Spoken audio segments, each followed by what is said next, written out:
Jepang sering digambarkan sebagai negara yang nyaman untuk ditinggali, rapi, dan penuh kesopanan. Hampir semua orang terlihat tahu caranya bersikap, tahu batasan, dan tahu kapan harus diam. Namun di balik semua itu, ada pola hidup yang sangat halus dan jarang disadari oleh orang luar. Pola inilah yang membuat kehidupan di Jepang terasa unik dan seringkali berbeda jauh dari bayangan yang dibentuk oleh drama.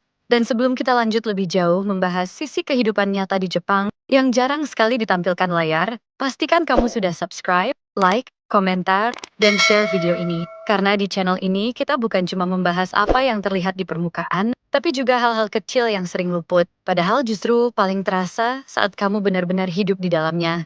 Hal pertama yang biasanya baru disadari orang ketika tinggal di Jepang adalah bahwa kehidupan sehari-hari di sana tidak diatur oleh larangan keras, melainkan oleh ekspektasi sosial yang sangat halus. Tidak ada yang menegur secara langsung, tidak ada yang memarahi, tapi kamu selalu merasa ada standar tak terlihat yang harus diikuti. Dan ketika kamu sedikit melenceng, suasananya langsung terasa berbeda. Bukan tegang secara terbuka, tapi sunyi dengan cara yang membuat kamu sadar sendiri bahwa ada yang tidak pas. Drama jarang menampilkan hal ini, karena kamera hanya menangkap tindakan, bukan tekanan batin yang muncul dari keheningan. Padahal di Jepang, diam seringkali lebih berbicara daripada kata-kata. Dan banyak keputusan diambil bukan karena aturan tertulis, tapi karena rasa sungkan, rasa tidak ingin mengganggu, dan rasa ingin tetap selaras dengan lingkungan sekitar. Contohnya sederhana, seperti cara berjalan di ruang publik.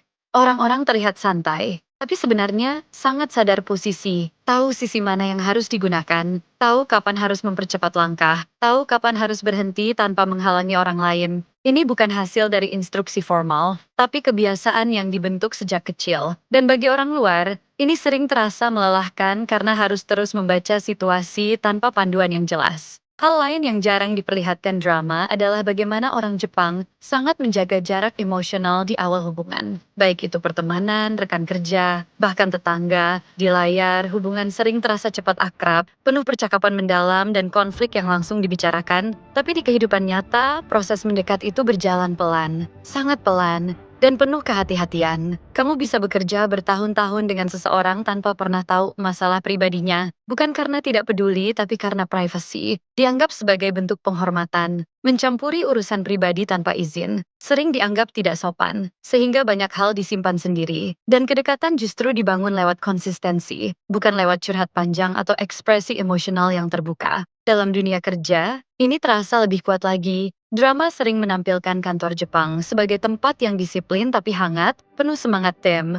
dan solidaritas. Kenyataannya, lingkungan kerja di Jepang sangat bergantung pada kemampuan membaca hierarki dan suasana. Berbicara terlalu jujur bisa dianggap tidak peka, terlalu diam bisa dianggap tidak berkontribusi, dan menemukan titik seimbang di antara keduanya adalah tantangan yang tidak pernah benar-benar selesai. Banyak pekerja baru merasa bingung karena instruksi sering disampaikan secara tidak langsung. Atasan jarang memberi perintah eksplisit, tapi mengharapkan bawahan memahami. Maksudnya, kesalahan kecil jarang ditegur keras, namun dicatat secara diam-diam, dan ini menciptakan tekanan mental yang tidak terlihat. Tekanan untuk selalu waspada, selalu siap, dan selalu menebak ekspektasi orang lain.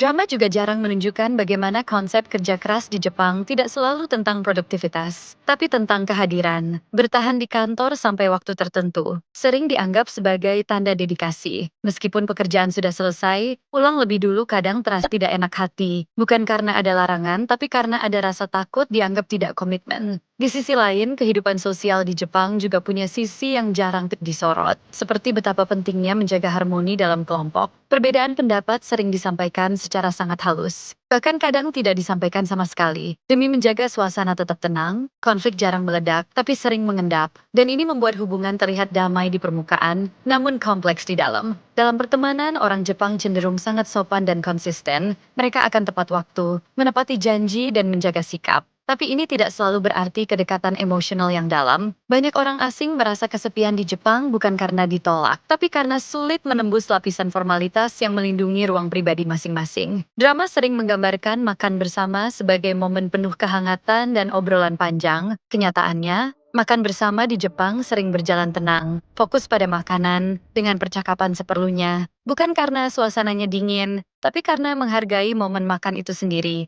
Berbicara terlalu banyak justru bisa dianggap mengganggu. Hal lain yang jarang diperlihatkan adalah bagaimana orang Jepang memandang kegagalan. Di drama, kegagalan sering diromantisasi sebagai batu loncatan. Di kehidupan nyata, kegagalan membawa rasa malu yang cukup besar, bukan hanya pada diri sendiri, tapi juga pada kelompok, keluarga, atau perusahaan, sehingga banyak orang berusaha keras untuk tidak menonjol dalam kesalahan. Karena itu, kehidupan sehari-hari di Jepang sering dipenuhi kehati-hatian, memilih kata, memilih sikap, memilih waktu, dan ini membentuk ritme hidup yang teratur tapi juga melelahkan bagi sebagian orang, terutama mereka yang terbiasa dengan ekspresi diri yang lebih bebas. Namun di balik semua tekanan itu, ada sisi lain yang jarang ditampilkan drama, yaitu ketenangan yang lahir dari keteraturan. Banyak orang Jepang merasa nyaman karena tahu apa yang diharapkan dari mereka, tahu batasan dan tahu peran masing-masing. Kehidupan terasa stabil, tidak penuh kejutan sosial, dan bagi sebagian orang, ini justru memberikan rasa aman. Dalam beberapa tahun terakhir,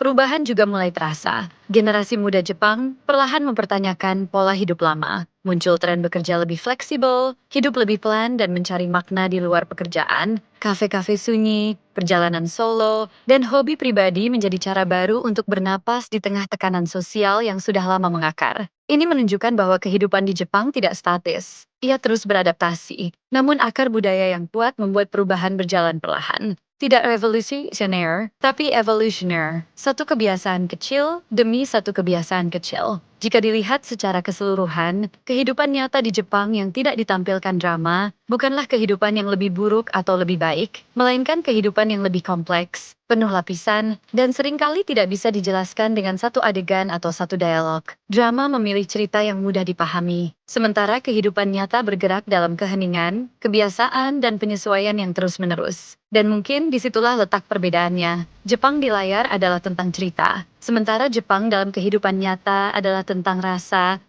tidak ingin mengganggu, rasa ingin menyesuaikan diri, dan rasa tanggung jawab terhadap lingkungan sekitar. Sekarang pertanyaannya kembali ke kamu, setelah mendengar semua ini, apakah kehidupan seperti ini terasa nyaman, atau justru terasa menekan? Apakah keteraturan memberi rasa aman, atau malah membatasi ruang gerak? Tuliskan pendapat kamu di kolom komentar, karena pengalaman dan sudut pandang setiap orang bisa sangat berbeda. Dan kalau kamu tertarik dengan pembahasan budaya dan kehidupan nyata negara lain yang jarang dibahas secara jujur, pastikan kamu tetap di channel ini, karena masih banyak cerita di balik layar kehidupan dunia yang akan kita kupas bersama di video-video berikutnya.